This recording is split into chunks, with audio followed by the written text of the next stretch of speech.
Vamos a dar inicio a las mesas ahora, según la planificación, y para eso le voy a dar el paso a Daniel Quirós, investigador de la Subdirección de Investigación, antropólogo, quien estará a cargo de la mesa 1, Memoria y Olvido, un par indisoluble. En esta mesa van a participar, voy a presentar y luego cada uno después puede ir tomando su tiempo, digamos, para la exposición. Bueno, en esta mesa van a participar Sebastián Rifo Valdebenito, artista visual, licenciado y doctor en arte en la Pontificia Universidad Católica de Chile. Es codirector de la investigación, desarrollo de un modelo analítico sobre el arte rupestre a partir de metodologías artísticas de práctica como investigación del Concurso Nacional de Proyectos de Exploración 2022 ANID en colaboración con Milena Gras Kleiner.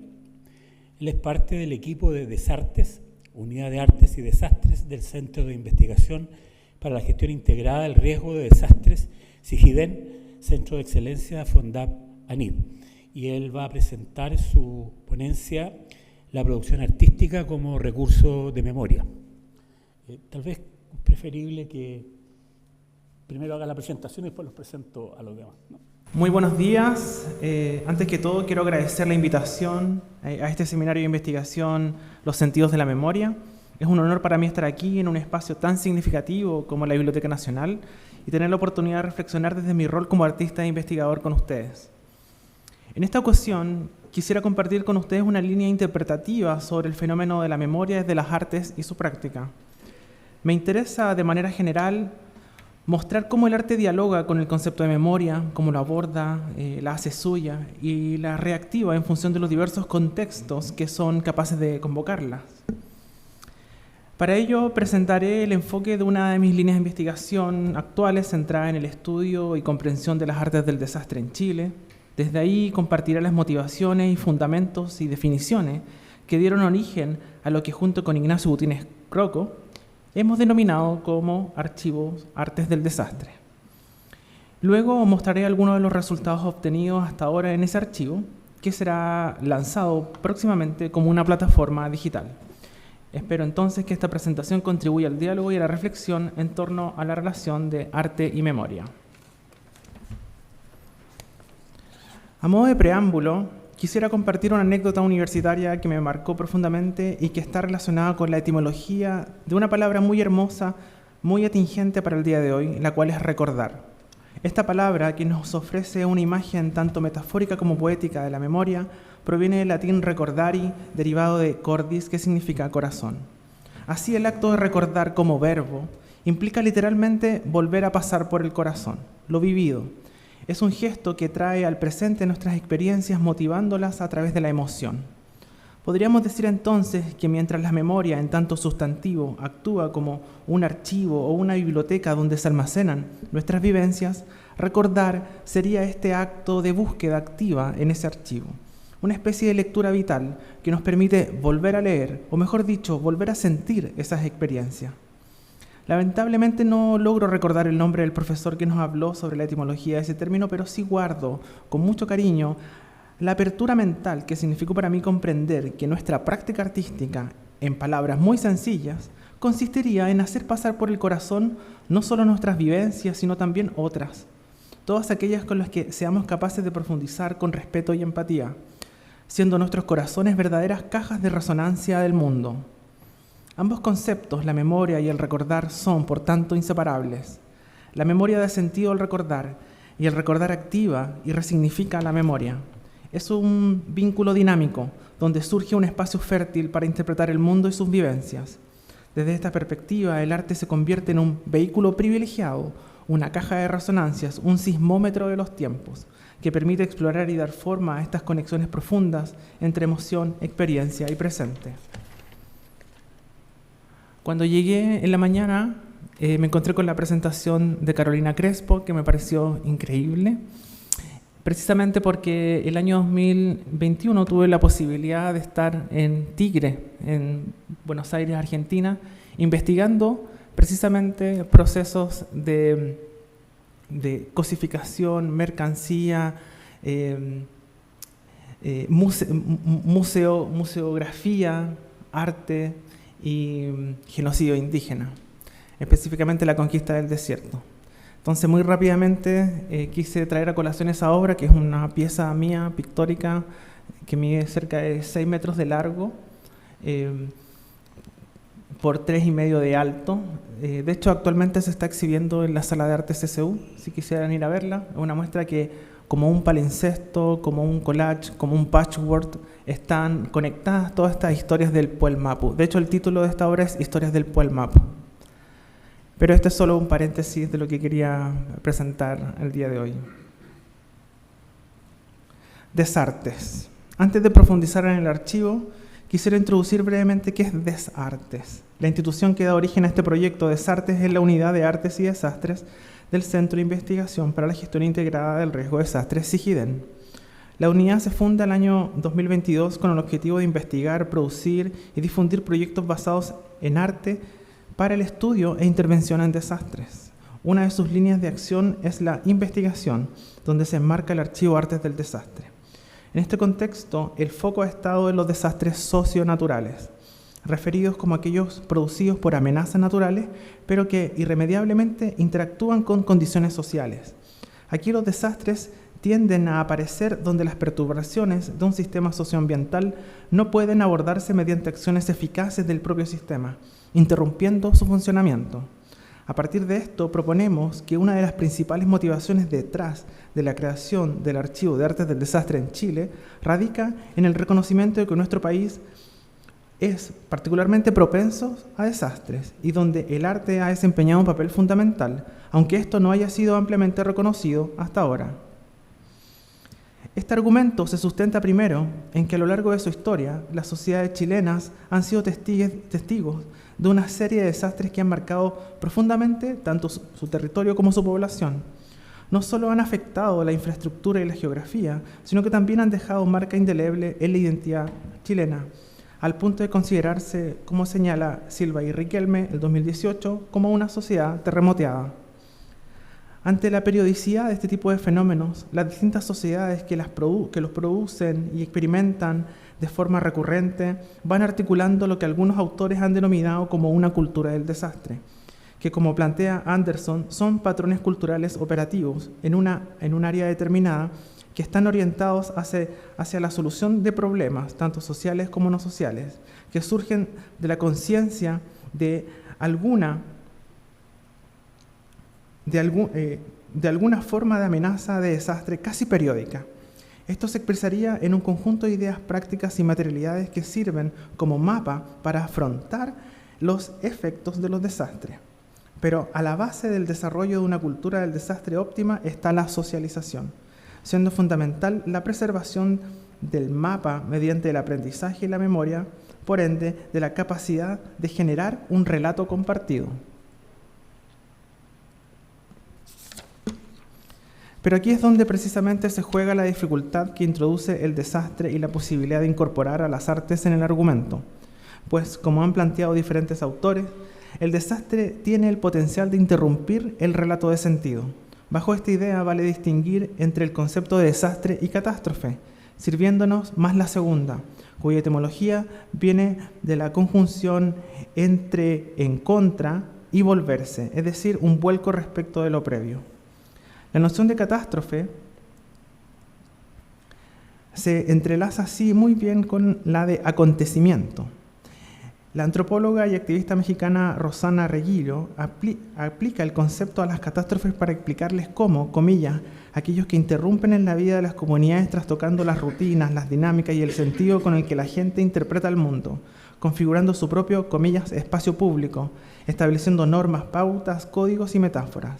En esta aplicación del concepto, la catástrofe no solo interrumpe la vida social, sino que demanda nuevas formas de comprensión del mundo. Aquí es precisamente donde entran las artes del desastre, pues como indica el médico psicoanalista argentino Carlos Moliniansky, ante el fracaso simbólico que introduce la catástrofe, las vivencias quedan dispersas y deberán esperar a que una interpretación creativa las reúna y las transforme en una historia personal, creíble y real. Ambos autores van a proponer que las artes como un generador de sentido que ayuda a elaborar aquellas experiencias que de otra forma serían o son inefables. Esta distinción atraviesa el proyecto del Archivo Artes del Desastre, pues permite abordar el fenómeno desde una perspectiva histórica, reconociendo y archivando las problemáticas relacionadas con la catástrofe y su representación a través del arte. Ahora bien, ¿qué son las artes del desastre? Las artes del desastre. Las artes del desastre es una categoría que utilizamos para referirnos a manifestaciones artísticas que abordan, tematizan y problematizan aspectos particulares y generales relacionados con los desastres socionaturales. El objetivo de este tipo de arte, podemos suponer, es construir sentido a partir de estos fenómenos. El sentido construido se basaría en el procedimiento simbólico de todo aquello que ha quedado fracturado, escindido y o corrompido por las fuerzas intempestivas y arrolladoras de estos eventos. El concepto de arte del desastre se ha utilizado escasamente en la literatura en español, pero su traducción al inglés puede encontrarse en un mayor grado de investigaciones bajo las variantes como Disaster Art, Art and Disaster o Post-Disaster Art Making. Lo que sí se encuentra abundantemente en la estética del desastre, como una categoría de análisis más amplia que abarca más aspectos que solo el arte o la práctica artística. Del mismo modo, existen también estudios culturales relacionados con el desastre y la catástrofe. El Archivo Artes del Desastre en Chile es la primera plataforma dedicada a almacenar, gestionar y administrar información de manera sistemática sobre artes del desastre en Chile desde el siglo XVI hasta la actualidad. Los objetivos de este archivo son, por un lado, almacenar datos de manera estructurada sobre artes que aborden desastres en Chile, permitir el acceso rápido y confiable a los datos almacenados a través de una interfaz adecuada, garantizar que los datos almacenados sean precisos y consistentes, asegurar que los datos estén protegidos contra accesos no autorizados, permitir las operaciones de inserción, actualización y eliminación de datos de manera eficiente y ofrecer funciones que permitan a los usuarios realizar consultas complejas y análisis sobre los datos almacenados. ¿Qué tipo de información recopila?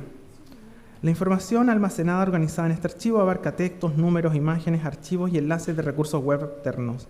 Todo se encuentra estructurado en una tabla donde se incorporan campos como autoría, título, año de exhibición, publicación, indicaciones de que si se trata de una obra o una muestra, disciplinas o áreas artísticas a las que pertenece, tipo de desastre al que hace alusión, como terremoto, aluvión, erupción, entre otros eventos específicos, y un link al registro o al texto referenciado de la obra.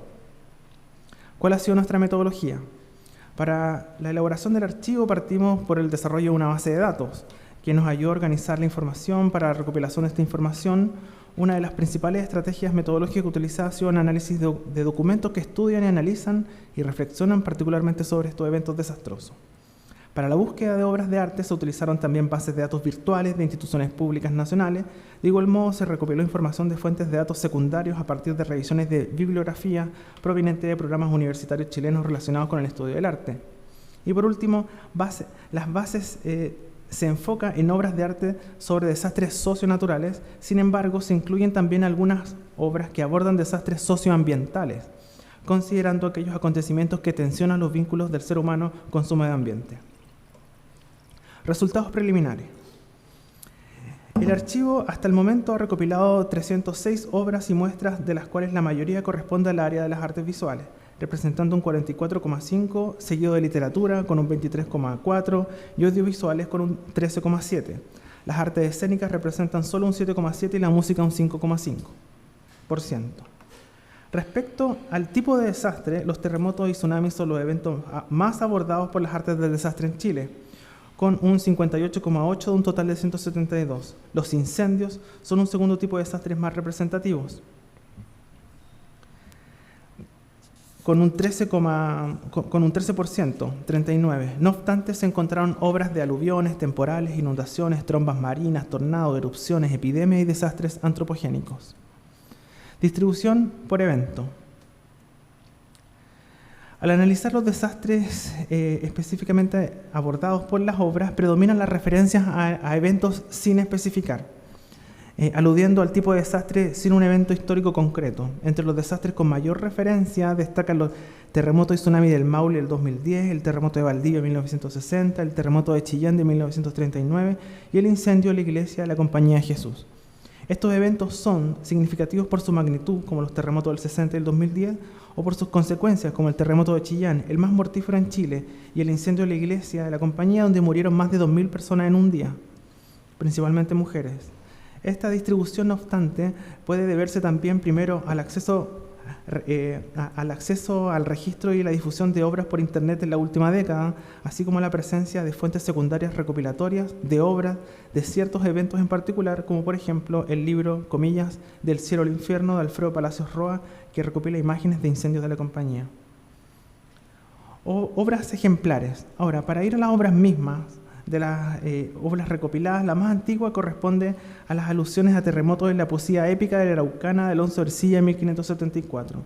Sin embargo, no es hasta 1732 que un desastre es abordado como tema principal de la obra, en el poema Terremoto horrible del Reino de Chile de Pedro Peralta Barbueno. Destacan también las elegías de Abate Molina sobre el terremoto de Concepción y la epidemia de la viruela del siglo XVIII, y el romance Sortadea de San Joaquín sobre la inundación del Mapocho de 1783. Pero más allá de la antigüedad de las obras, vale tomar algunos ejemplos de los 4 eventos más referidos en nuestro archivo. Este es Sortadea de San Joaquín. Por ejemplo, podemos destacar el caso del incendio de la Compañía de Jesús, la extensa producción de ilustraciones nacionales e internacionales, casi como las producciones literarias, como las de Juan Rafael Allende en el Pequén en 1883, están principalmente ahí. Este evento, no obstante, ha seguido inspirando obras como la canción Décimas del Incendio, de la Compañía El Conjunto Cuncumén de 1960, la intervención Elegía a Ives de Gonzalo Vergara y Martín Holmes, que trabajaron con las campanas del santuario, o más reciente con la novela El Buzón de las Impuras de Francisco Solar, editada este mismo año. En el caso del terremoto de Chillán, de 1939, una de las obras más citadas que vale destacar, es la canción Bajo los escombros de Chillán de Pedro Acosta de 1939, la que ha sido interpretada por la agrupación Los 30 Pesos y reinterpretada por Diego Lorenzini en su canción Viva Chillán, una crueldad innecesaria, e incluso usada para intervenciones como Irrupciones Intempestivas 2, mías, realizado en Chillán Viejo. Esto puede mostrar la trascendencia de las artes y la cultura del desastre. El terremoto y tsunami de Valdivia de 1960 inspiró también a numerosas artistas chilenos del siglo XX. En poesía destacan Canto Macho Anciano de 1961 de Pablo de Roca, El terremoto de Chile de 1967 de Pablo Neruda y La muerte y resurrección de 1961 de Jorge Tellier. Violeta Parra aborda el tema en su canción Puerto Montt está temblando de 1960. Referencia esencial de las artes del desastre en Chile, consideramos.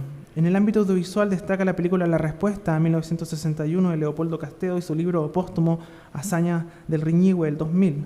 Otros artistas han abordado estas hazañas en las artes visuales, como Fernando Prats, en su muestra Homenaje a los paleros del Riñiguazo, el del 2018, o la muestra A 62 años del Riñiguazo, Memoria y Actualidad, curada por Cristian Ochoa, el año 2022. Por último, el más reciente terremoto de 8 grados, el del 2010, ha sido abordado por casi 60 obras y muestras en todas las áreas consultadas, destacando, por ejemplo, la música, la composición sinfónica Geografías del Desastre, Sebastián Errázuriz, o Arte Escénica Beben, escrita por Guillermo Calderón y dirigida por Antonia Mendía, o las serigrafías de Mono González, recopiladas en su libro 27 de febrero. Cabe destacar que dentro de las muestras podemos encontrar recientemente 2 bienales de arte contemporáneo que han abordado los desastres socioambientales.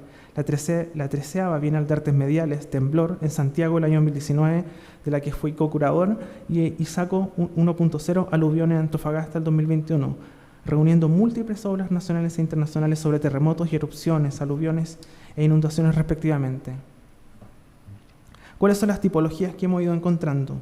Las artes del desastre engloban una amplia gama de prácticas artísticas que abordan los desastres socioambientales, desde diferentes enfoques y objetivos, contribuyendo a la reflexión, la recuperación y la transformación de comunidades afectadas.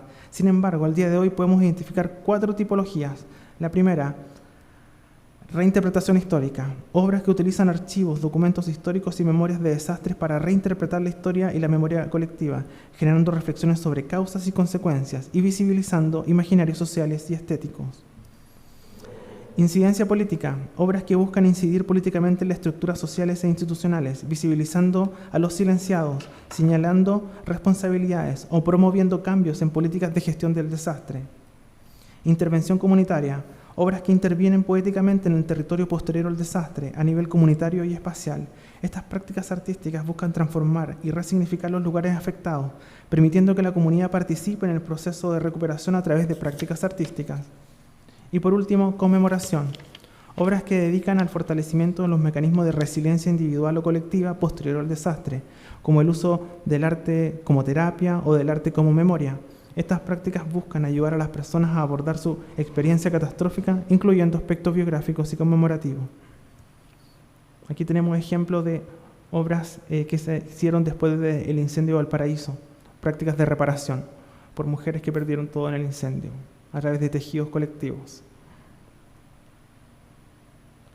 Acá tenemos otro que es Proyecta Memoria, una fundación que resignifica espacios en los que han ocurrido eventos de terremoto para poder señalarlos y volverlos presentes en el contexto. ¿Por qué es importante documentar y preservar el arte relacionado con el desastre? Hemos encontrado 4 roles. El primero es un rol histórico. El arte sobre desastres puede proporcionar una visión única de cómo se vivió la experiencia desastrosa. Puede ser una forma de documentar la historia y preservar para las futuras generaciones. Rol cultural. 2. El arte es una forma de expresión cultural y puede reflejar las tradiciones y valores de una comunidad. La documentación y preservación de las artes del desastre puede promover la cultura de una comunidad y en particular de su cultura del desastre particularmente. Rol afectivo. Las artes del desastre pueden ser una forma de procesar y expresar las emociones de las personas afectadas por estos acontecimientos. Por ello, la documentación y preservación de este arte honra sus experiencias y las muestra cómo los artistas la han llevado a cabo. Y por último, rol artístico. El arte relacionado con desastres trabaja con poéticas particulares, es decir, con estrategias materiales, plásticas, conceptuales, que construyen ciertas constantes estéticas. La documentación y preservación de estas obras pueden contribuir a su mayor visibilidad, conservación, promoción y estudio. Para finalizar, quisiera mencionar que esta pequeña presentación ha explorado el intrincado vínculo entre arte y memoria, resaltado cómo la práctica artística actúa como un vehículo para interpretar y resignificar vivencias individuales y colectivas.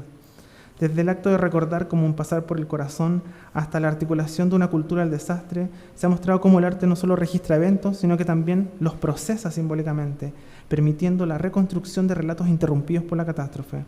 En este sentido, las artes del desastre emergen como un campo fértil, no solo para testimoniar las cicatrices del pasado, sino que también para contribuir a la creación de sentido y resiliencia frente a lo inefable.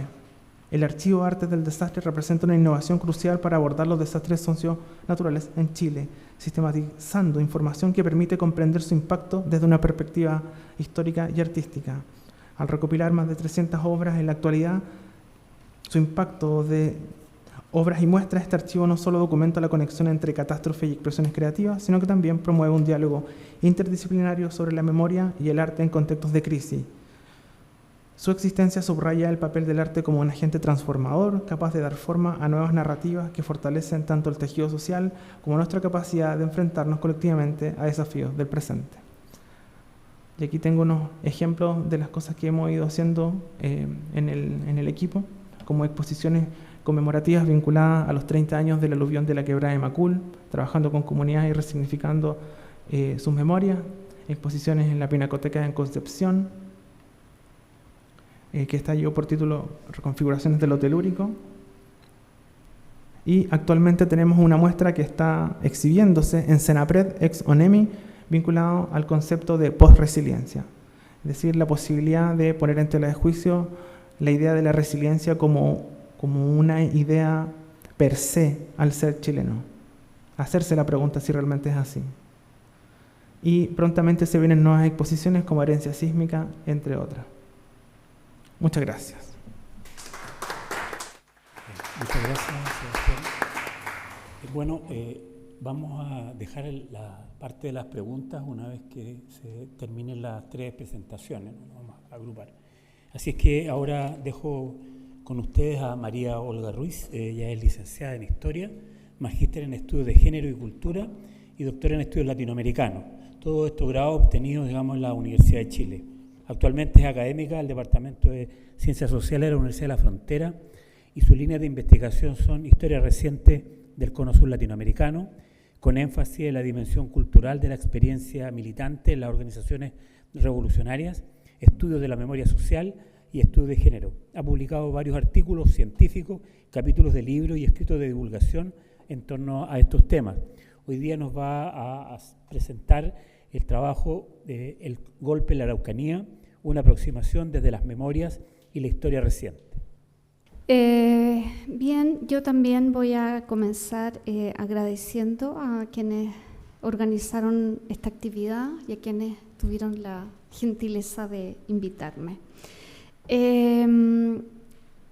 Esta presentación surge de una iniciativa de la ex-DIVAM, no soy capaz de retener el nuevo nombre, que consistía en entregarnos a algunos historiadores e historiadoras un conjunto, un corpus documental de archivo maravilloso y pedirnos que escribiéramos algo, ¿no? La Lupa se llama ese proyecto.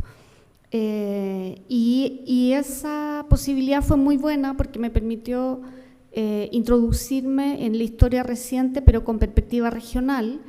Yo ya había investigado bastante sobre el terrorismo de Estado en Chile y en otros países de América Latina, en Argentina, en Uruguay, pero no en la Araucanía, que era el lugar donde vivo hace 10 años. Por lo tanto, fue una maravillosa oportunidad poder acceder a ese material y entrar a ese archivo, ¿no?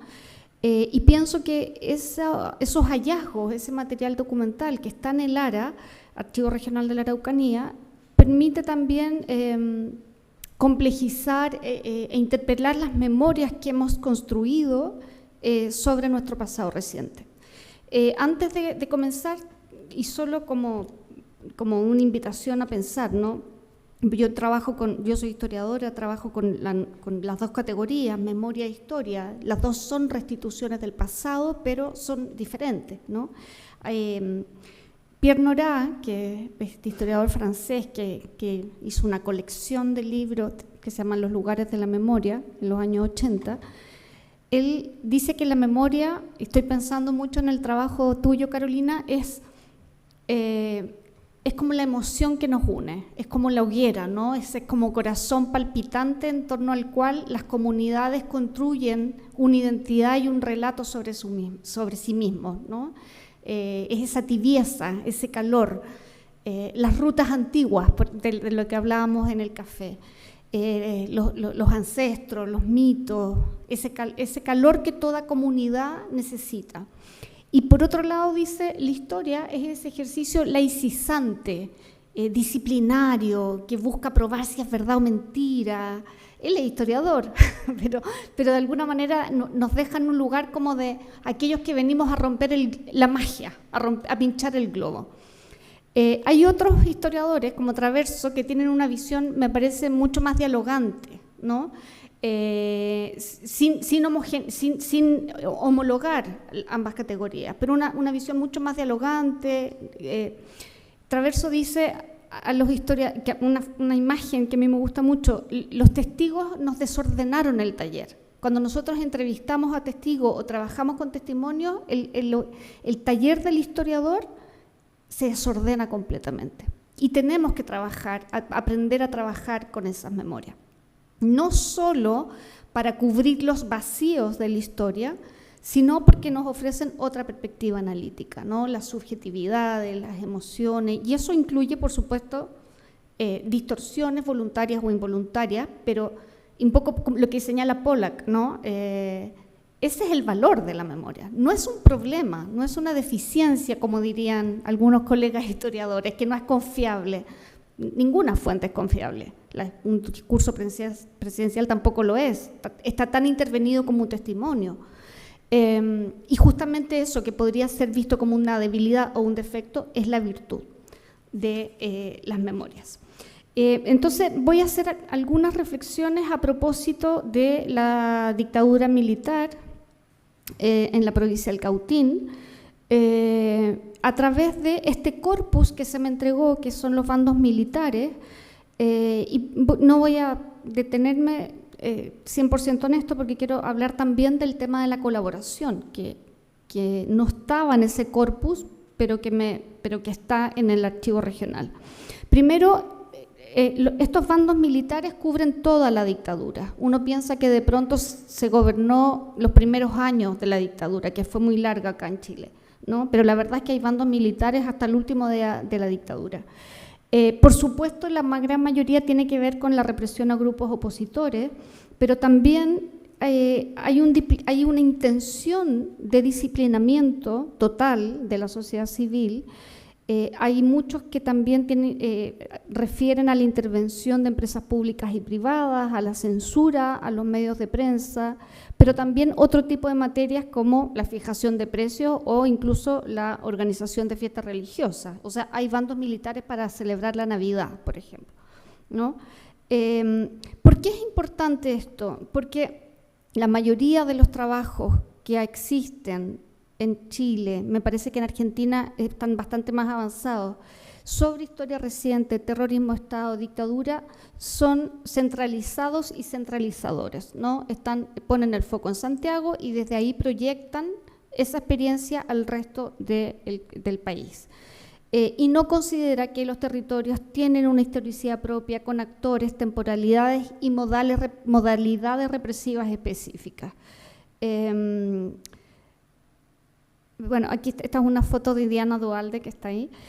Bueno, estos bandos y decretos ley buscan disciplinar a través de la violencia política a quienes consideran enemigos. Esta es una cita de Dani Monsalves, que es un historiador de la Universidad de Concepción. Tienen, por supuesto, una pretensión punitiva, disciplinadora y propagandística. Se publicaban en los medios de prensa, ¿no? La mayoría de ellos se publican en las radios y en el Austral, que es el medio como más antiguo de allá, es como el Mercurio. Y como les señalaba, refieren un amplio abanico de temas, desde temas de seguridad interna hasta fiestas religiosas, el funcionamiento de clubes deportivos, qué tipo de semillas se podían vender, etcétera. La mayoría, por supuesto, se concentra en los 2 primeros años de la dictadura, ¿no? Ahora, esto ocurre en un contexto pre-golpe, que es un contexto de la Unidad Popular, pero donde la región además vivió una particular intensidad política, ¿no? Con muchas contiendas, una radicalización de la reforma agraria, una aguda politización del mundo campesino mapuche, con una intervención importante de agrupaciones de izquierda como el Movimiento Campesino Revolucionario, ahí está Franco Carreño que sabe mucho de eso, pero también de organizaciones de la derecha radical o extrema derecha como Patria y Libertad, ¿no?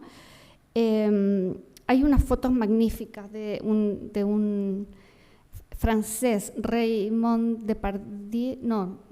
Depardon, son muy lindas, ¿no? Las pueden encontrar.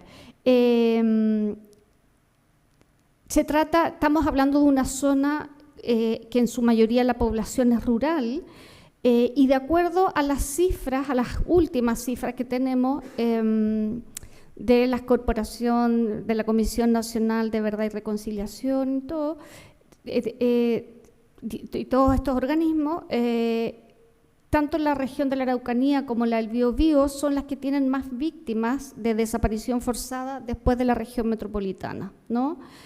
Y estas son algunas imágenes de los bandos, ¿no? Donde uno puede entender que esta cadena represiva comenzaba en las comisarías de carabineros y en los regimientos Tucapel de Temuco y Concepción de Lautaro, así también en la base aérea de Maquehue. Aquí hay referencias al Plan Z, hay muchas referencias al Plan Z en los bandos militares. Esta idea de que se ejecutaba a las personas porque había un plan que estaba dirigido a matar a las Fuerzas Armadas y a los carabineros y a sus familias, ¿no? Grupos que fueron especialmente golpeados en la Araucanía son los grupos de médicos que trabajaban en Temuco y en otras localidades de la región haciendo como salud comunitaria, ¿no? Entonces, ese es un grupo de profesionales que fue especialmente afectado por la represión. Bueno, y acá está el tema de las donaciones, ¿no? También se habla mucho, y me voy a tener más adelante, sobre de las donaciones que se llamaba a hacer a la sociedad civil. Y bueno, tenemos este bando, por ejemplo, del 17 de septiembre, donde se señala: por cada inocente que caiga serán ajusticiados 10 elementos marxistas indeseables de inmediato. Son herramientas de difusión del terror también, ¿no? Entonces es interesante ver cómo funciona el miedo como un dispositivo del terrorismo de Estado, pero en comunidades pequeñas. Me parece que es muy interesante trabajar con escalas analíticas y con este enfoque territorial. Bueno, el tema de las expropiaciones, la persecución a profesores y funcionarios que hayan fomentado o incitado el estudio de disciplinas foráneas fundadas en el marxismo-leninismo, toda esta racia que hay a nivel educacional, ¿no? En las universidades públicas y en los colegios. Hay un llamado a la delación y a la denuncia. Y también este tipo de bandos, 14 de septiembre del 73, donde se llama a cortarse el pelo, ¿no? O sea, a los muchachos a cortarse el pelo. Cómo hay un disciplinamiento también corporal, cómo el pelo largo está asociado a ciertas prácticas culturales que se asociaban al marxismo, ¿no? Ahí dice: la característica tradicional los ha presentado a estos extremistas marxistas con barba y pelo largo, así como por el uso de indumentaria sucia y mal presentada. Se ruega a los ciudadanos y a la juventud, hay una preocupación especial por la juventud, no comprometida, a cuidar estos aspectos personales para no ser apresados al confundírseles con dichos delincuentes. También, bueno, ya en los años 86, cuando las federaciones universitarias comienzan a hacer trabajos de verano en zonas rurales, también hay una persecución al movimiento estudiantil que es significativa. Yo estoy haciendo un barrido como muy general. Entonces, después del golpe, en la provincia de Cautín, el ejército asumió el control político y administrativo de la zona. Esta es una zona especial con una alta población rural y mapuche y con un clima social de alta conflictividad. La mayor cantidad de víctimas de desaparecidos y ejecutados se concentran en los primeros años, y ese grupo represaliado es muy diverso, ¿no? Desde profesionales de la salud y el agro hasta dirigentes sociales y políticos, y también muchas personas sin militancia política. Ahora, la represión había comenzado antes del 11 de septiembre con la aplicación de la ley de control de armas. O sea, hay militantes que el golpe los pilla ya presos y eso paradojalmente los salva, ¿no? Ahora, este análisis de los bandos nos permite observar, ¿no? Y confirmar, porque es algo que ya sabemos desde hace tiempo, que la violencia no fue ni irracional ni espontánea, sino que tuvo un carácter sistemático e institucional. ¿Qué me interesa a mí de esto? Es ver cómo, de alguna manera, el terrorismo de Estado o la violencia política estatal no solo aplica o despliega un poder vertical de arriba hacia abajo, desde las Fuerzas Armadas a la sociedad civil, sino que también se desplegaron violencias horizontales, ¿no? Alimentadas por el autoritarismo, el racismo y la intolerancia. De ahí la explicación de la delación, el control y la vigilancia entre vecinos, compañeros de trabajo, estudiantes y familiares, que son prácticas mucho más extendidas de lo que habitualmente estamos dispuestos a aceptar, ¿no? También esta necesidad de analizar el terrorismo de Estado con una dimensión territorial, considerando la historia del lugar y las dinámicas sociales de quienes los habitan. Las estrategias de sobrevivencia y las posibilidades de resistencia estaban condicionadas por esas coordenadas. La posibilidad, por ejemplo, de que una familia campesina de Curarrehue pudiera acceder a profesionales de la Vicaría de la Solidaridad, contactar a un abogado o un asistente social, eran muy escasas o muy limitadas. Había que ir a Temuco para poder hacer esos contactos, ¿no?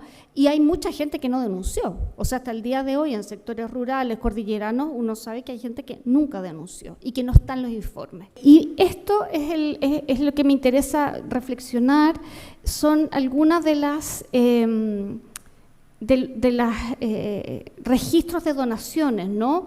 El fondo destinado a la reconstrucción nacional, uno puede ver, no sé si, bueno, uno puede ver que hay mucha población chilena, mapuche y colona. Recordemos que la Araucanía es una región multicultural, ¿no? Hay desde la colonia italiana, francesa, alemana, la población mapuche y los chilenos.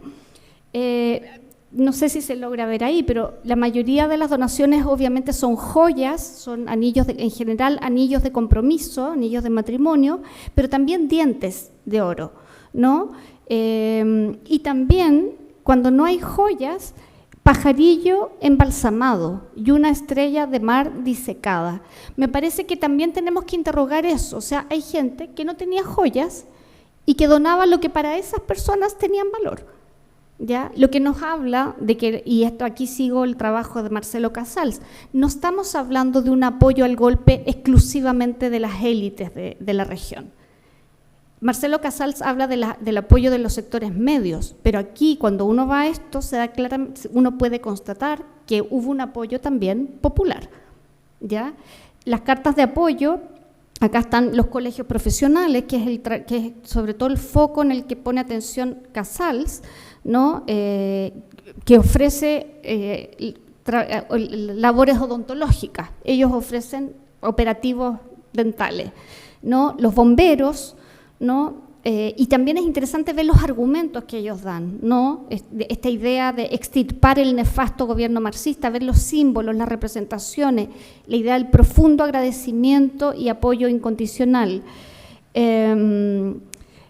Comité de pequeños agricultores de Nueva Imperial, que en esa época son campesinos, ¿no? Estamos hablando de campesinos con terrenos relativamente pequeños. Y esta idea de cooperar en la idea de la reconstrucción, poemas escritos a mano, ¿no? de un centro de madres, la traición de la garra marxista que cubría de tinieblas la dulce patria, el pecho del soldado chileno, el patriotismo de O'Higgins, Carrera y Rodríguez, ¿no? Toda esta representación como de la gesta de los libertadores. Pero es interesante porque acá estamos hablando de personas que no tenían acceso a máquina y que por lo tanto escriben a mano en un cuaderno escolar. El centro de madre Las Abejas de Lautaro, la comunidad mapuche de Coña, Quilaqueo, de Nueva Imperial. Nuevamente esta idea de que ya no existen las colas, ¿no? Esto que es tan fuerte el tema del desabastecimiento, la inmensa Araucaria de esta zona se encuentra jubilosa. Es interesante ver todas las emociones que circulan también. El Club de Deportes Green Cross, que ahí hay un socio de este club deportivo, Franco, no, mentira, Población Frontera, que si se fijan también escrita a mano y con una letra que es muy de la época, pero también de personas que son recientemente letradas, por así decirlo, y con donaciones muy pequeñas, ¿no? No estamos hablando de las joyas de la tatarabuela, ¿no? De una familia aristocrática, 10 escudos, etcétera. Yo me encontré con donaciones de ese tipo. Hay centros de madre, por ejemplo, que dicen no tenemos dinero para ofrecer, pero sí podemos ofrecernos a limpiar el barrio, a borrar los murales, en esto de la higienización de la propaganda política, ¿no? Y quiero cerrar con una última cosa, porque me deben quedar 2 minutos, ¿sí? Quiero leer un caso que estamos estudiando con el historiador Sergio Caniuqueo, en un texto que va a salir pronto, que dice así. Me tengo que sacar los lentes porque dice: el día 30 de mayo del 2019 el Diario Constitucional informó la decisión de Álvaro Mesa Latorre, ministro en visita para causa por violación a los derechos humanos de Temuco, Valdivia, Puerto Montt y Coyhaique, sobre el caso de la familia Colpihueque, junto al establecimiento de condenas a exmiembros del Ejército por su responsabilidad en los delitos de detención ilegal, apremios ilegítimos y homicidio calificado de Alberto Colpihueque, Eleuterio Colpihueque y Abel Florencio Colpihueque. El ministro estableció que a partir del 11 de septiembre del 73, personal del Ejército del Regimiento número 8 Tucapel hizo operativos en la zona precordillerana. En los meses posteriores al golpe, se trasladó una compañía, la compañía Cazadores, al sector de Curarrehue, tomando como base para los operativos escuelas rurales e instalaciones públicas. Una de esas patrullas se instaló en la escuela rural de Don Manuel Yancafilo, desde donde realizaron labores de vigilancia. Las pesquisas establecieron que Ismael Yancafilo Cayufilo, hijo de don Manuel, y acá lo cito, al parecer motivado por antiguas rencillas originadas por la propiedad de la tierra, denunció ante los militares a su vecino, Alberto Colpihueque, imputándole militancia comunista y haber cometido delitos como hurto, abigeato e incesto. Por eso el personal del ejército, junto al denunciante Yancafilo Cayufilo, fueron al domicilio Colpihueque Navarrete en horas de la mañana, lo detuvieron junto a 2 de sus hijos, a quienes golpearon y los llevaron a la escuela de Manuel Yancafilo sin portar orden que los autorizara. Por lo tanto, Ismael Yancafilo participó en la detención de sus vecinos, que fueron golpeados e interrogados cerca de su casa, y además los obligó a trabajar, a hacer trabajo forzado en su terreno, destroncando. Luego de unos días, se los entregan nuevamente los militares, que se los llevan cerca de la laguna Quillelhue y se les obliga a bajar del vehículo, y vuelvo a citar, se les ordena caminar. El teniente Espinosa les ordena cavar una fosa, les pasa una pala a cada uno. Alberto, Colpihueque y Eleuterio, conscientes del destino que les esperaba, clamaron por sus vidas al teniente Espinosa, quien saltó dentro de la fosa y degolló con su corvo a ambos detenidos. Nosotros con Sergio, acá cierro esa historia, con Sergio trabajamos ese caso justamente para hablar de las violencias horizontales. Me parece que hemos hablado bastante de las violencias del Estado sobre la sociedad civil, y el material que está en el Archivo Regional de la Araucanía nos permite hablar también de cómo estos regímenes autoritarios, que además los tenemos al frente ahora, también despliegan otra clase de violencia, ¿no? Desde la sociedad civil, de una sociedad vigilada y vigilante. Eso, muchas gracias.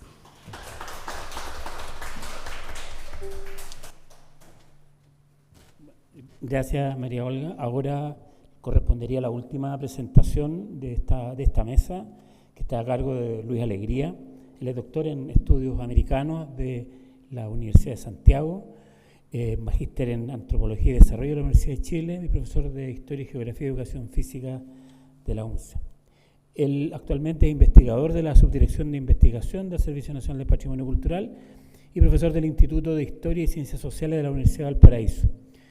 Fue investigador principal del proyecto Fondesit Historia de las Prácticas Patrimoniales en Chile del siglo XIX, el caso de la colección patrimonial de Benjamín Vicuña Maquena. El título de la presentación de Luis es La memoria y el museo más allá del trauma. Bueno, gracias. Yo voy a leer, ¿no? Y fundamentalmente una reflexión que creo que va a dialogar también bastante con las presentaciones anteriores. Y para iniciar esta reflexión, lo primero, proponer que en el caso del tratamiento del museo, ¿no? Entender el museo más allá de sus funciones clásicas de conservar, ¿no es cierto?, investigar y exhibir, ¿no? Y entenderlo más bien como un dispositivo central para el uso social del pasado, la reconfiguración del consenso y la producción simbólica. Y en esto un poco basándome en lo que plantea Jean-Louis Deoté, donde plantea, ¿no es cierto?, esta idea del museo fundamentalmente como un dispositivo político, ¿no? Plantea Deoté, comillas, dando por descontado el hecho de que la cultura museal es de un extremo a otro política pública, cierro comillas. En ese sentido no deja de ser relevante entonces cómo en las sociedades atravesadas por crisis políticas, económicas y sociales, e incluso guerras internas, los museos se han transformado en uno de los medios necesarios para dar a conocer sus causas y consecuencias, pero sobre todo para restituir la honra a las víctimas y conformarse en espacios de reflexión ciudadana, promotores de los derechos humanos y una cultura democrática de la paz. Sin embargo, este procesamiento del pasado, ¿no?, de este pasado conflictivo, hasta ahora, además, ha tenido un tratamiento casi exclusivo en los denominados museos de memoria. Situación que creo ha terminado también por encapsular de alguna manera, ¿cierto?, dichas memorias como una especie de asunto propio de víctima y victimario, dejando a la sociedad en su conjunto, ¿no?, más o menos ajena, ¿no es cierto?, a un debate y una reflexión más amplia desde el punto de vista social y político. De hecho, en el marco de la conmemoración de los 50 años del golpe de Estado en Chile, que, ¿no es cierto?, del año recién pasado, y cuando casi más de la mitad de la población de Chile no vivió ni el golpe militar ni la dictadura, creemos que no solo se debe realizar un tratamiento de ese pasado desde la memoria, sino que también puede ser, y aquí puede haber un diálogo ahí interesante, ¿no es cierto?, sino que también es el momento que la historia, y en especial los museos de historia, ¿no es cierto?, aborden estos complejos años. Entendemos, ¿no es cierto?, y estamos conscientes de que esta operación museográfica no es fácil, ¿no?, y que por tanto sigue siendo, ¿cierto?, un tema polémico y un debate, por cierto, además abierto, ¿no? Respecto del museo, varios autores han definido al museo, incluso, ¿no es cierto?, a partir de la propia definición que tiene el Consejo Internacional de Museos, ICOM, ¿no?, como un espacio permanente, ¿no es cierto?, abierto al público, sin fines lucrativos, que cumple estas funciones, ¿no es cierto?, de conservar, estudiar y exhibir, ¿no? Pero también hay otras definiciones, ¿no?, que nos parecen relevantes, y algunas que van desde lo corpóreo al significado, de lo material a lo inmaterial, de lo institucional a lo ritualizado, dando cuenta de la capacidad performativa y productora de sentido que posee el museo. Por ejemplo, al pensar el museo como una institución permanente que preserva colecciones de documentos corpóreos y produce conocimiento a través de ello, como nos plantea Peter van Mech desde Bélgica, hasta llegar a una noción que creo que rescata esa fuerza representacional y performativa del museo y que lo entiende como un espacio ritualizado de acción social. Definición que aparece, ¿no es cierto?, en el texto clave de García Canclini, Culturas híbridas, ¿no? De esta forma es posible afirmar que el museo y sus colecciones existen como una fuerza política en la medida en que es evidenciado, teatralizado.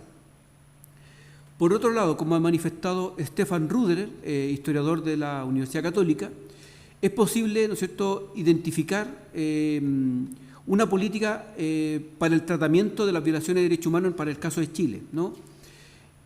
Comillas, la política del pasado se define como la elaboración por parte del Estado de las violaciones de derechos humanos y de la violencia en el contexto de dictaduras o guerras civiles. Cierro comillas. Por tanto, entre las distintas medidas jurídicas y políticas se pueden destacar 5 campos de acción. 1, la búsqueda de la verdad. 2, reparaciones e indemnizaciones. 3, procesos jurídicos. 4, medidas simbólicas. Y 5, el discurso público. Dentro de estas medidas, ¿no es cierto?, la de carácter simbólico, de alguna manera, ¿no?, están muy vinculadas, ¿no es cierto?, a lo que entendemos como políticas de la memoria, las que podríamos definir de la siguiente forma, comillas, la política que ostenta la función de un discurso que se legitima en el presente y en el futuro. Así, el hecho histórico se puede convertir en un campo de batalla de las interpretaciones del pasado y de las expectativas en el futuro, en donde no se trata sobre la verdad objetiva y científica, sino sobre interpretaciones y análisis políticamente marcados que se reflejan en la memoria pública. Cierre comillas. Esta distinción nos parece clave para comprender lo que sucederá en el tratamiento del pasado una vez concluida la dictadura militar chilena, cuyo comienzo se inicia con un proceso institucional de reconocimiento a lo que fueron estas graves violaciones de derechos humanos. Tenemos aquí, ¿no es cierto?, la creación de la Comisión Nacional de Verdad y Reconciliación en el año 90 y luego la creación de la Comisión sobre Prisión Política y Tortura, la que funcionará en 2 momentos, 2003-2010 y de 2010 a 2011. En el caso de ambas comisiones es importante advertir que en parte su creación es gatillada por múltiples acciones de denuncia sobre estas violaciones de derechos humanos por parte de víctimas familiares y además un emergente movimiento social de memoria. Respecto del tratamiento histórico de las violaciones de derechos humanos, es interesante ver rápidamente la composición de los miembros de ambas comisiones, la que estuvo dominada por abogados y, por ejemplo, el caso de un solo historiador que participó en la Comisión Nacional de Verdad y Reconciliación, y es el caso del historiador Gonzalo Vial Correa, quien fue además ministro de Educación del régimen militar, un reconocido personaje de ideas conservadoras. lo que en su momento, pero en especial a partir del arresto de Pinochet en Londres, el año 98, generó un debate histórico que se plasmó en torno a lo que se conoció como el Manifiesto de los Historiadores, ¿no? Una publicación, ¿no es cierto?, que fue liderada por los historiadores Gabriel Salazar y Sergio Gress, ¿no? Entonces, en el caso de la otra comisión, que es la Comisión sobre Prisión Política y Tortura, es en este sentido donde se establecieron, ¿no es cierto?, una serie de recomendaciones, y dentro de estas recomendaciones algunas que son importantes tienen que ver con el reconocimiento de la memoria. Por ejemplo, comillas, declaración de los principales centros de tortura como monumentos nacionales y la creación de memoriales y sitios recordatorios de las víctimas de violaciones de derechos humanos y violencia política. Para ello se propone evaluar lugares con las características de ser identificados por las víctimas como representativos de lo ocurrido, ubicados en diferentes regiones y que pueden servir al propósito de reconocimiento de lo sucedido y compromiso con el respeto a la dignidad de las personas. Sin prejuicio de lo anterior, se propone la erección de un monumento recordatorio en un lugar céntrico de Santiago como capital del país que simbolice este compromiso. Cierre comillas. Esto es lo que se plantea como política de memoria, ¿no es cierto?, el año 2005. Dado lo anterior, es que podemos afirmar que el tratamiento del pasado en Chile se circunscribió en definitiva a lo que se ha conocido como estas batallas por la memoria, parafraseando a la historiadora María Angélica Illanes de Valdivia, ¿no es cierto?, donde el Estado, que fue más bien tímido en el abordaje de un discurso público sobre esta materia, recién desde el año 98, que coincide con la detención de Pinochet en Londres, comenzó a desplegar un cierto discurso público sobre el pasado reciente. Loreto López, antropóloga, nos plantea, comillas, junto a las comisiones y sus informes, el Estado emprendió otras iniciativas como la erección de monumentos y memoriales en homenaje a las víctimas, cuando éstas así lo solicitaron, o la ejecución de una serie de gestos públicos que, aunque dispares e inconsistentes, tuvieron algún efecto simbólico, como la reapertura de la puerta de Morandé 80 del Palacio de la Moneda, por donde a diario ingresaban los presidentes antes del golpe. Sin duda, la iniciativa pública más relevante fue la construcción del Museo de la Memoria y los Derechos Humanos, inaugurado en 2010, que siguiendo el guión de los informes de verdad, exhibe la realidad de las violaciones de derechos humanos perpetradas entre 1973 y 1990 en Chile. Cierre comillas. Para este punto es central dar cuenta, ¿no es cierto?, entonces de la relevancia que poseen, ¿no es cierto?, los museos de memoria en general, y uno podría plantear incluso en particular el caso del Museo de la Memoria y los Derechos Humanos en Chile. Porque el tratamiento del pasado reciente, ¿no es cierto?, ha sido o ha mantenido un esquema que podríamos caracterizar como hegemónico respecto al tratamiento de esta memoria. Parafraseando también a Jean-Louis Deotet. Y lo mismo plantea de alguna manera, ¿no es cierto?, Andreas Huse, como la única posibilidad de reparación y justicia transicional en la sociedad de posconflicto. Por ejemplo, Jean-Louis Deotet nos va a plantear, pensando también en el caso europeo, comilla, tanto es así que en los límites de la museografía de historia es posible dar cuenta de los conflictos más destructores y, sin embargo, ya no es posible cargar a los actuales museos de historia con la tarea de inscripción de lo que no fue un conflicto. El exterminio de los judíos y de los gitanos no corresponde a la lógica de la guerra moderna, ni de la guerra del antiguo régimen, ni propiamente hablando a motivos únicamente religiosos, sino metafísicos. Cierre comillas. De esta forma, como planteará también Jean-Louis Deotet, el impedimento para la representación museográfica, histórica según él, de los crímenes del nazismo está en la magnitud de la catástrofe. Podríamos hablar de la idea de la irrepresentatividad e inenarrabilidad del fenómeno. Argumentos muy potentes desde la perspectiva ética, sobre todo en las primeras décadas de sucedidos los hechos. Que este es parte del debate que se produjo en Europa, ¿no es cierto?, después del Holocausto y fundamentalmente está situado en ese contexto, ¿no? En otra vereda, Andreas Huse da cuenta de cómo el debate por el pasado, expresado en la, comillas, memorialización, se transformó en un boom globalizado, que estuvo marcado tanto por el ciclo de las conmemoraciones como por la producción, comillas, hollywoodense de la memoria. Nos plantea él, comillas, los discursos de la memoria se intensificaron en Europa y en Estados Unidos a comienzos de los años 80 del siglo XX, activados en primera instancia por el debate cada vez más amplio sobre el Holocausto, que fue desencadenado por la serie televisiva Holocausto y un tiempo después por el auge de los testimonios, como también por una larga serie de 40º y 50º aniversarios de fuerte carga política y vasta cobertura mediática. Por ejemplo, el ascenso al poder de Hitler en 1993 y la infame quema de libros, recordado en 1983, la Noche de los Cristales y el pogrom organizado contra los judíos alemanes en 1938, conmemorado públicamente en 1988. La conferencia de Wannsee en 1942, en la que se inició la resolución final, recordada en 1992 con la apertura de un museo en la mansión donde tuvo lugar dicho encuentro. El fin de la Segunda Guerra Mundial en 1945, evocado en 1985 con un conmovedor discurso del presidente alemán, y también en 1995 con toda una serie de eventos internacionales en Europa y en Japón. Cierre comillas. Estos elementos hicieron que la comunicación de las violaciones de derechos humanos desde la memoria tuviera un tratamiento casi universal, al transformar la memoria del Holocausto en una especie de tropos aplicable a diversas realidades en tiempo y espacio. De esta forma, comillas, el Museo del Holocausto de Washington, planificado durante la década del 80 e inaugurado en 1993, nos dice Andrea Husen, dio lugar al debate sobre la, comillas, norteamericanización del Holocausto, pero además consolidaron el nacimiento de un nuevo tipo de museo, los museos de la memoria, o los museos de memoria. A modo de genealogía, el origen de los museos de memoria, como señala Cintia Velázquez de México, es una suerte de subproducto de los museos de historia. Ella va a plantear lo siguiente, comillas, con las transformaciones experimentadas en las ciencias sociales y las humanidades, a partir de la posguerra, se abrieron nuevas perspectivas para el estudio y acercamiento al pasado, cierre comillas. Lo que va a plantear Velázquez es que los cambios operados al interior de la propia disciplina histórica y los efectos de las graves violaciones de derechos humanos en la Europa de los fascismos fueron algunas de las condicionantes para la emergencia de un nuevo tipo de museos. Por ejemplo, como lo explicará una editorial de la revista Museum Internacional, justamente del Consejo Internacional de Museos, ¿no? Revista que va a ser publicada el año 1993.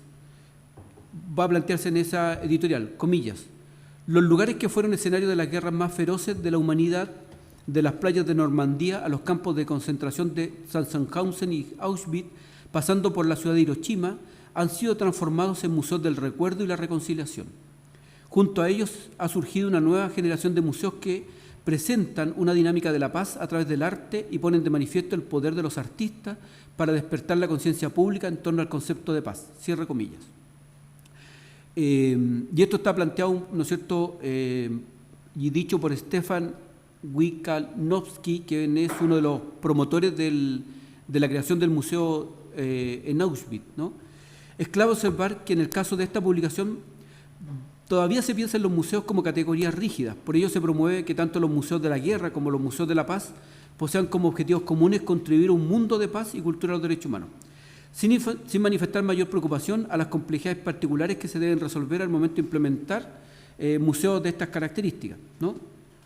Y de hecho en la misma publicación después se va a plantear respecto de Auschwitz, por ejemplo, lo complejo que es, ¿no es cierto?, musealizar de alguna manera un espacio con una fuerte carga, ¿no es cierto?, simbólica.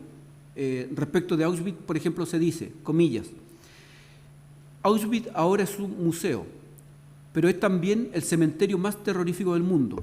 Sus colecciones, es decir, todo lo que allí se encuentra, ya sean los edificios, muebles, objetos de uso cotidiano, las pertenencias personales e incluso la tierra, están impregnadas de las cenizas de los seres humanos que allí perecieron quemados. Es el museo del arte de la deshumanización y de la maestría del genocidio. Por ello su importancia rebasa con mucho la de un museo en el sentido tradicional del término, cierre comillas.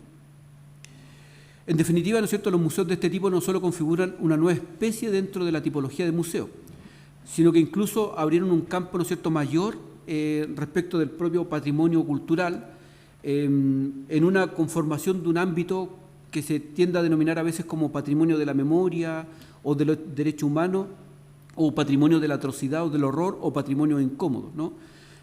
Porque las nociones que prevalecen tienden a ser las de exceso, barbaridad, crueldad, monstruosidad o espanto. Es decir, hablamos de condiciones en extremo graves,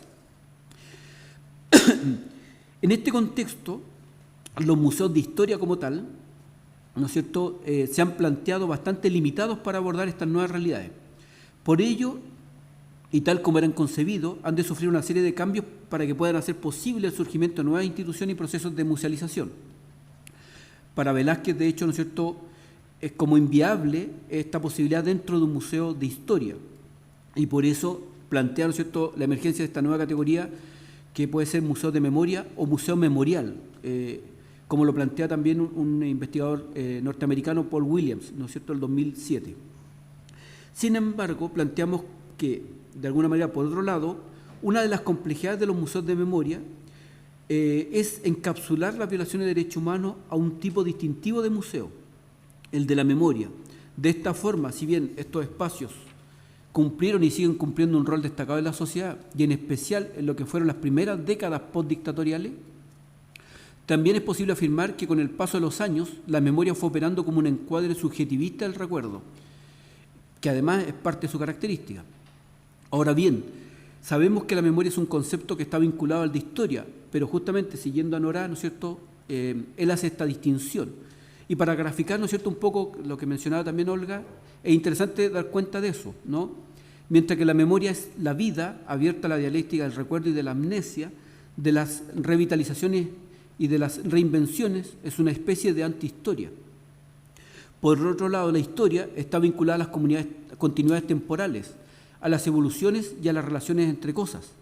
Tiene vocación de universalista, es de todos, es una especie de antimemoria. Ahí hay una distinción que puede ser interesante. La memoria es esta capacidad humana universal, lo que la hace que es una interpretación del pasado cargada de afecto, desafectos, pasiones y emociones. Es selectiva, subjetiva, cíclica. Es un relato plural, diverso y matizado del pasado. El pasado se relaciona con el presente y el futuro. La memoria es un discurso de los dominados, pero también de los vencidos, también de la víctima, más propio de la corta y media duración histórica, ¿no? La historia, sin duda, busca ser una disciplina científica, la historiografía. Su objetivo es la representación exacta y verdadera del pasado, al menos como objetivo, ¿no? Sabemos que hay una imposibilidad epistémica de aquello. Busca una verdad relativa y no absoluta del pasado, pero busca reconstruir un relato autorizado del pasado. Lo que hace es una reconstrucción factual a través de los hechos y cronológica lo más profunda posible. Tiene una distancia respecto al pasado que ya no existe, ¿no? Fundamentalmente es un discurso de los dominadores y de los vencedores. Vinculando estas ideas de la historia y su rol, ¿no?, en tanto construcción narrativa del estudio metódico del pasado, y con ello podríamos decir incluso con respecto de los museos de historia, ¿no? Además, estos museos de historia son dispositivos clave de cultura visual y espacios, ¿no es cierto?, claves también de acción social. Por ello, quizás, volviendo al mundo de los museos, ¿no es cierto?, de historia, los museos históricos, creemos que estos pueden ser llamados a cumplir una función clave en las sociedades de posconflicto, situación que se ha visto todavía debilitada, quizás porque esa dimensión universal, global, verídica y de larga duración son valores críticos, ¿no es cierto?, a la hora de reconocer un hecho histórico de la magnitud de una catástrofe como las graves violaciones de derechos humanos, genocidio o matanza, que termina transformando una parte de la sociedad en víctima directa, pero a toda la sociedad en una víctima potencial. Reconocer eso para algunas sociedades y en especial para el Estado y ciertas instituciones del Estado sigue siendo, ¿no es cierto?, un elemento complejo. Para cerrar, plantear que la representación del pasado desde el rol de la víctima y su subjetividad, sus miedos y heridas, se ha transformado en un ejercicio de privatización del recuerdo en algunos casos. Y esto posee los museos de historia, o sea, los museos de memoria a veces, ¿no es cierto?, un tratamiento muy exclusivista y a veces una ventana muy pequeña hacia lo público. El trabajo del duelo, ¿no?, como se hace entender desde el psicoanálisis con respecto a la práctica analítica o terapéutica, es un trabajo potencialmente infinito, ¿no?, pero se transforma muchas veces también en un bucle. Se queda atrapado en un círculo vicioso entre analizados y analizadores, traumas y síntomas, el que necesita ser interrumpido, por ejemplo, como plantea Sergio Villalobos Ruminot, terminar de una vez con la terapia y darle paso a la política. Eso. Gracias.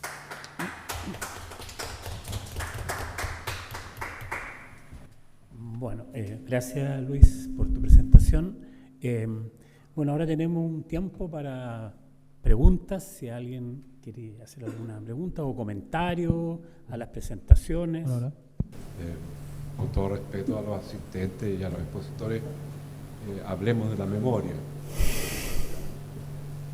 Hasta el momento siento que se ha hecho referencia a elementos que tienen que ver con la representación del pasado y de los hechos que a un grupo determinado de personas le han acontecido. Pero más allá de eso, mi pregunta es a quienes pusieron, a ti también, ¿qué es la memoria? ¿De qué se trata esto? ¿Es algo que existe en términos, comillas, reales? ¿Es un gesto político? ¿Es un gesto del que vence, como dice el profesor Alegría? ¿Qué es lo que es la memoria? Conversemos de eso. No sé si alguien quiere... Sí, María Olga. Podemos aportar a esa reflexión o a esa respuesta. Hay una definición clásica que es simple, pero que a mí me hace mucho sentido, que son luchas por la representación del pasado, ¿no? Y son luchas políticas, por lo tanto. No sé, creo que el último texto de Yelin con Viñas dicen, bueno, en definitiva, las luchas del futuro tienen que ver con quién narra el pasado, ¿no? Y creo que es bueno situarlo históricamente. En la antigua Roma, que en los historiadores que hacen historia antigua, existía un decreto que se llamaba damnatio memoriae, que era condenar al olvido a personajes públicos que habían caído en desgracia. Estamos hablando, o sea, las luchas por la memoria son parte de la historia de la humanidad. Uno a veces lo asocia inmediatamente a la historia reciente o al siglo XX, y la verdad es que no es así. La historia de la experiencia humana es también la historia de las luchas por la memoria. Pensemos en el caso de Stalin, por ejemplo, en la Unión Soviética, cuando mandaba a borrar a Trotsky de las fotografías, en el fascismo, ¿no? En el fascismo, en cómo a Mussolini siempre tenía en su cabeza la idea de restituir la antigua gloria de la Roma antigua, ¿no? Por eso Todorov dice, la memoria no es virtuosa en sí misma, depende de los usos políticos que se le den a la memoria. Y pienso, a propósito de la conversación que teníamos con Carolina y con Luis en la mañana, en Milei, cuando Milei está todo el tiempo recordando un Buenos Aires de fines del siglo XIX y comienzos del XX, que es un Buenos Aires del Estado oligárquico, ¿no? De un momento de la historia de la República Latinoamericana que se llama las repúblicas oligárquicas, porque eran absolutamente elitistas, excluyentes, pero esa época de la Belle Époque, él está todo el tiempo usándola, ese pasado lo está usando como bandera política en el presente. Por lo tanto, la memoria puede ser usada en cualquier dirección,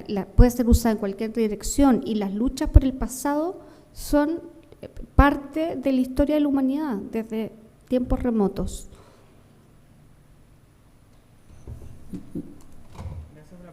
Hola, gracias por la pregunta. Desde mi punto de vista, bueno, escuchando todas las presentaciones, personalmente sí creo que se ha hablado de memoria.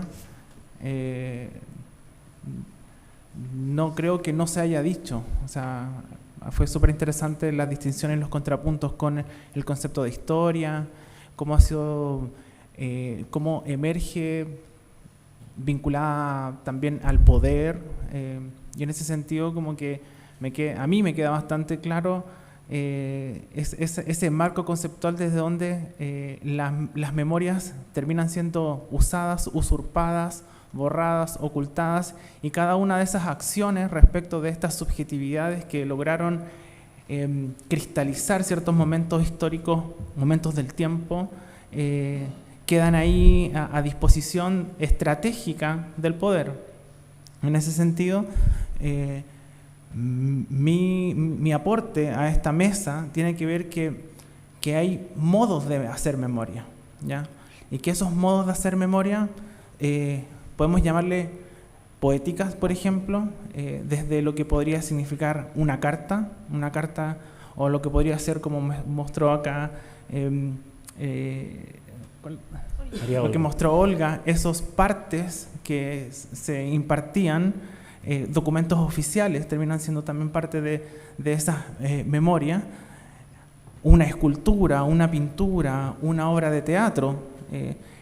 Entonces, lo que me parece interesante es que hablamos de memoria efectivamente como un concepto, pero también tiene bajadas materiales. Y esas bajadas materiales, mi aporte en esta mesa tiene que ver con reconocer que hay una multiplicidad de esas bajadas de memoria, que en la medida en que empezamos a escarbar ciertos anaqueles, archivos, bibliotecas, museos, nos vamos a ir encontrando que hay ciertas piezas que están dedicadas a ciertos acontecimientos abruptos, en este caso desastrosos, ¿ya? Y quiero quizás también hacer volver a plantear la distinción entre desastre y catástrofe. Luis habló de la catástrofe, de los museos de catástrofe. La catástrofe es, etimológicamente, desastre y catástrofe tienen dos elementos muy distintos. Desastre significa des, que es sin o negar, el astro, que es la estrella, desastre. Es decir, la subjetividad humana ve a la estrella como un componente de orden, ¿ya? Históricamente las estrellas han significado para vivir en el planeta, medir, ubicarse temporalmente, la distancia, la navegación. Entonces, las estrellas son el estado de orden. Cuando no hay estrellas, hay un desorden, por tanto hay un desastre. Pero vinculado a lo humano es la alteración del medio que cambia cuando ya no hay estrellas. En cambio, la catástrofe, que incluye una etimología que no está allá, sino que está acá de lo humano, que tiene que ver con el trofe, que es el movimiento psíquico. Es decir, catástrofe es que mi psiquis está dada vuelta. Y es por eso que yo veo invertidamente. Entonces, ahí está la distinción entre desastre y catástrofe, y por eso nosotros hablamos del archivo de artes del desastre y no necesariamente archivo de artes de la catástrofe, ¿ya? Porque estamos planteando cómo esas alteraciones del medio, que son componentes socionaturales, van generando pequeñas memorias poéticas a lo largo de la historia de un país. La catástrofe, por otro lado, tiene otra categoría, ¿ya? Otra categoría en la que sí, sin duda, está involucrada todo lo que tiene que ver con los estudios psicológicos, de cómo tratar ese trauma, esa herida psíquica vinculada a la catástrofe. Entonces, ese sería mi aporte. Luis, no sé si tú querías... No, sí. Bueno, o sea, decir que hablé sobre los museos de memoria, los museos de historia, haciéndose como debate contrapunto, pero bueno, el museo es memoria, ¿no? O sea, es un dispositivo clave de memoria. Entonces, a ver, estoy pensando que, claro, estamos en una discusión del tiempo reciente, podríamos plantear, ¿no es cierto?, donde discutimos sobre el museo a partir, ¿no es cierto?, y lo voy a plantear de esa manera, a partir de una catástrofe, ¿no es cierto?, reciente, o relativamente reciente, más reciente o menos reciente. Pero el museo surge como un dispositivo ordenador de memoria, ¿no? O sea, lo que hace, ¿no es cierto?, yo diría que ordena memoria y construye memoria, que eso es lo interesante, y por eso el carácter performativo que tiene el museo, en todo ámbito y en todo momento, ¿no? Entonces, claro, hoy día está tensionado por esta, o podríamos plantearlo a partir de esto, ¿no es cierto?, por esta catástrofe, pero también creo que, y en ese sentido, cuando tú dices, hablamos de memoria como de un grupo social afectado por una catástrofe, ok, pero uno podría suponer que la creación del museo, en la conformación del Estado moderno, también fue de un grupo de personas que conformaron el museo, y a partir de ese grupo de personas representaron todo un Estado-nación, para plantearlo de alguna manera. No sé si se entiende aquello. ¿Sí o no? ¿No? Pero un poco ese es como lo interesante. O sea, de alguna manera también, ¿no es cierto?, en el siglo XIX era un pequeño grupo de personas que construyó el museo, se lo apropió y lo utilizó o le dio un uso a sus intereses, ¿no? Y es un poco el debate político de la memoria, de la historia, ¿no?, en el cual uno está siempre inserto. Eso. No sé, quisiera rescatar una palabra que utilizó Sebastián, que a mí me parece importante también reflexionar sobre ella, que no es memoria, sino que es recuerdo.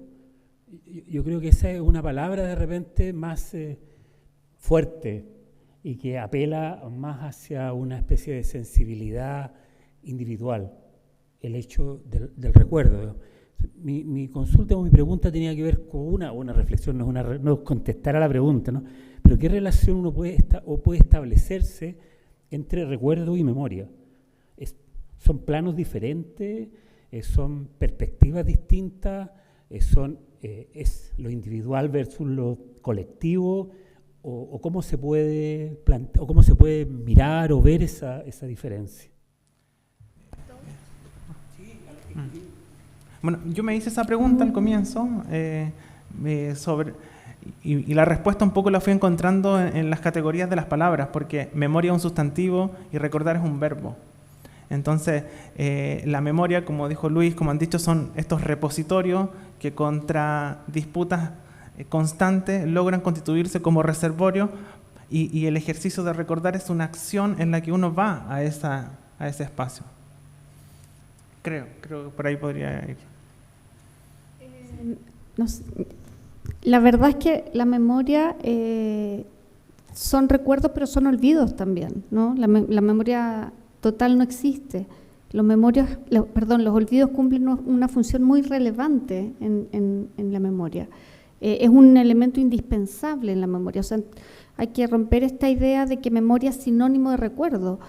Es recuerdo, pero es un montón de olvidos. Es como siempre hay una selección, ¿no? Hay la colega argentina, ya me voy a acordar, hablando de olvidos, que ella hace la analogía con el álbum familiar, ¿no? Y yo la uso mucho en mis clases.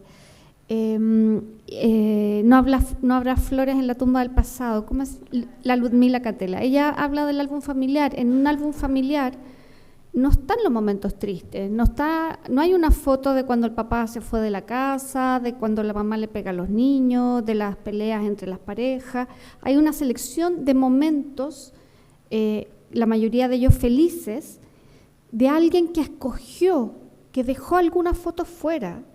Y muchas de esas fotos que quedaron fuera están o recortadas, yo he visto fotos recortadas, o escondidas en una caja en el último lugar del closet, o quemadas, ¿no? O sea, todos hacemos una selección. Esa es la memoria, es la selección.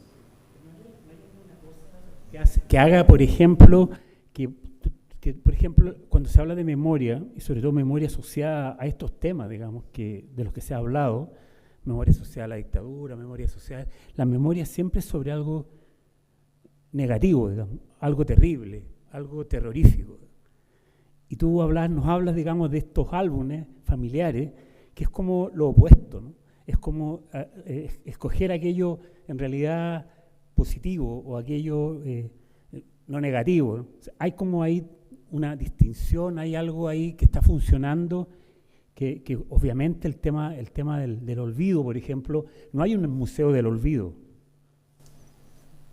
No, pero hay un lugar donde van a dejar los monumentos que quedan en desuso en Europa, de todas las personas que cayeron. Solo una cosa, Luis, y hay un escritor que es muy amigo mío y lo quiero mucho, Jorge Montealegre. Él habla de las memorias eclipsadas. Él habla del terrorismo de Estado, pero habla de la risa, ¿no? De cómo ellos sobrevivieron en Chacabuco haciendo obras de teatro, haciendo artesanía.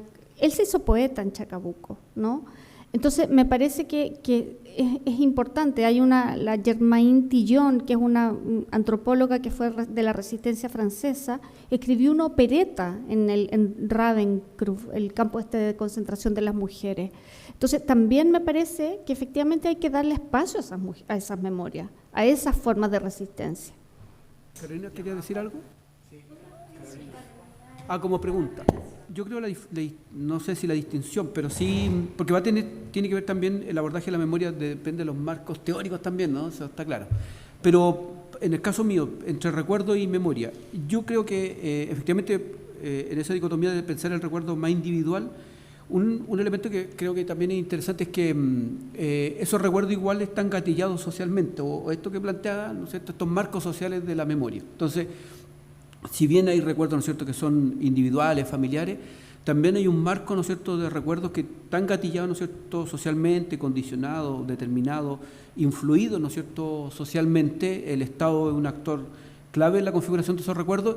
Y sobre eso, a propósito de lo que decías tú, Daniel, de aquellos recuerdos como más felices, alegres, bueno, yo creo que las conmemoraciones están en ese marco y en un registro de memoria.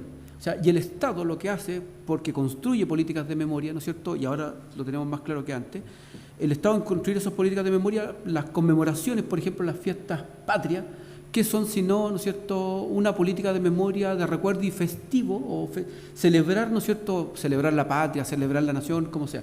Pero lo mismo también las fiestas religiosas. El ciclo de las fiestas religiosas también es una lógica y una política, podríamos decir, de memoria, ¿no es cierto?, en este ciclo festivo, ¿no es cierto?, ritual, ¿no? En todas las semanas, todos los años, ¿no es cierto?, hay Semana Santa y se recuerda. O sea, estamos constantemente, ¿no es cierto?, haciendo ejercicios de memoria, muchas veces sin darnos cuenta que son eso, ¿no? Carolina. Bueno, en principio agradecerles porque fueron muy interesantes las 3 exposiciones. Y quería hacer una pregunta a cada uno. En gran medida salió mucho el tema de lo conceptual y del lenguaje, ¿no?, que ahora generó también un poco el debate, el diálogo. Y en ese sentido tenía preguntas tanto para Luis como para vos. Para Luis, me quedé pensando que, bueno, un poco en relación a lo que yo también presenté en la conferencia, el concepto de memoria siempre quedó como estrictamente asociado a determinadas experiencias, que son experiencias vinculadas con terrorismo de Estado o genocidio, digamos. Y, bueno, tu exposición de alguna manera trata de dar cuenta de esta distinción entre museo de historia, museo de memoria, poniendo en juego ahí el problema de los conceptos, de las categorías que usamos. Y ahí me preguntaba si, o vos, ¿qué pensabas en relación a llamarlo como Museo de la Memoria? O sea, ¿por qué el Museo de la Memoria tiene que ser siempre un museo vinculado con genocidio, con terrorismo de Estado, con... De alguna manera tiene algo que ver con lo que él está preguntando, Daniel, ¿no? ¿Qué pasa ahí con eso? Con esa categoría que es como que es muy difícil de despegar de esas experiencias y eventos, y que además se circunscriben estrictamente a experiencias vividas por determinados sectores, porque, bueno, está todo el debate que exponía en un inicio en relación al tema del genocidio indígena, que es difícil darlo, si bien hay más acompañamiento en los últimos años, por lo menos en el caso de Argentina, igual hay una resistencia. Y después, en relación al trabajo tuyo, me quedaba pensando, porque yo también trabajo mucho con archivos y memorias, poniéndolas mucho en diálogo, y va a ir en esa línea también a la pregunta a Olga, ¿por qué se los denominó archivo al archivo del Desarte? Porque me pareció que, un poco por las imágenes que mostrabas, que iban más allá de un archivo, y porque el archivo ya tiene de por sí toda una connotación, entonces saber qué discusión hubo atrás de pensar bueno, este espacio que armaron como archivo.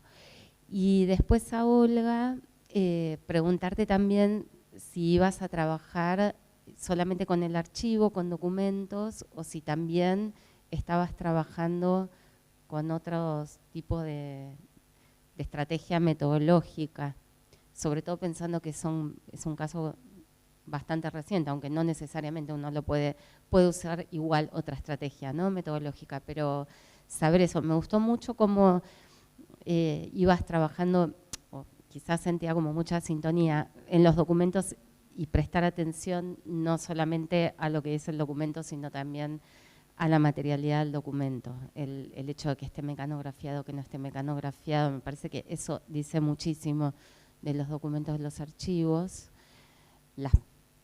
hasta los colores, en fin, dónde están ubicadas las cosas, todo. Pero me quedaba pensando que si pensabas trabajar también con otro tipo de registros que no sean documentos de Estado. Tenemos poquito tiempo, así que le rogaría si fueran respondieran obviamente, pero fueran lo más breve posible. Sí, de hecho, a partir de esta discusión que se da, interesante, me recordé la existencia de museos del recuerdo. De hecho, al sur de Chile existe, ¿no? Claro, Museo del Recuerdo. Entonces, está interesante porque tendríamos museos del recuerdo, museos de memoria y museos de historia. Y uno podría identificar esas distintas tipologías. Y efectivamente, ¿no es cierto?, el tema de memoria yo creo que está fuertemente colonizado, ¿no es cierto?, por la categoría de derechos humanos. Entonces, como ha estado cruzado fuerte por la categoría de derechos humanos, eso hace que en muchos lugares, ¿no es cierto?, se hable de museos de la memoria asociados a la violación de derechos humanos, particularmente en el último tiempo en América Latina, así como en otros lugares, ¿no es cierto?, también producto de genocidios, conflictos internos, guerra y todo. Pero, bueno, en Canadá es interesante porque existe un museo de la memoria, pero a propósito de la experiencia indígena, ¿no? Y lo mismo en el caso australiano. Entonces ahí se ha utilizado la categoría de memoria para abordar otro caso, pero también vinculado un poco a violación de derechos humanos, como la temática indígena. Yo diría que en el campo de los museos, por lo menos, particularmente cuando uno habla de memoria, está pensando siempre en memoria asociada a violación de derechos humanos o a una idea de catástrofe, ¿no? En ese sentido. Y de la otra perspectiva hablaría del Museo de Recuerdo, que en el caso de Chile existe y habría que mirar si es que en otros lugares también nos encontramos con esa categoría. Muchas gracias por la pregunta. Muy en breve voy a decir que el archivo Artes del Desastre, antes de ser un archivo, era una base de datos, ¿ya? Y la base de datos era un Excel en la que íbamos juntando obras, fechas, materialidades, etcétera, y nos fuimos dando cuenta rápidamente de dos factores que lo llevan a constituir un archivo. Primero, de que los links y todas las cosas que nosotros empezábamos a llenar esta base de datos empezaban a caducizar, o sea, empezaban a desaparecer, ¿ya? Es decir, todo lo que nosotros podíamos llegar a indexar en las páginas web en menos de un año ya no existían. Entonces era necesario capturarlas, ¿ya? Empezábamos a capturar pantallazos, bajar videos, etcétera, y nos empezamos a generar un espacio en donde nos dimos cuenta de que esto era un archivo, porque empezábamos a almacenar videos, fotografías, de todo tipo de cosas que sabíamos que en lo efímero del internet hoy en día también iban a dejar de existir, y ya nos ha pasado mucho que hemos estado los últimos meses muy como revisando cada una de las cosas que hay, sacando copia de todo, porque es muy efímero la existencia por lo menos de pequeñas referencias a obras que están en internet particularmente. Entonces por eso es un archivo. Primero porque ya tiene múltiples componentes más allá del solo nombre o título de una referencia, y por otro lado porque está vivo. Ya nos dimos cuenta de eso, de que el archivo se proyecta para seguir llenándose de información constantemente. Ese sería el segundo componente, y por eso nos dimos cuenta de que podíamos llamarle archivo. Muy breve, sí, la idea es hacer entrevistas. Igual esto no es un proyecto, esto lo hacemos así como cuando nos queda algo de tiempo y de energía, por lo tanto mucho más lento, pero efectivamente queremos trabajar con entrevistas, pues esas personas están vivas, son mayores, entonces queremos hacerlos pronto. Gracias a los tres, a María Olga, a Sebastián, a Luis.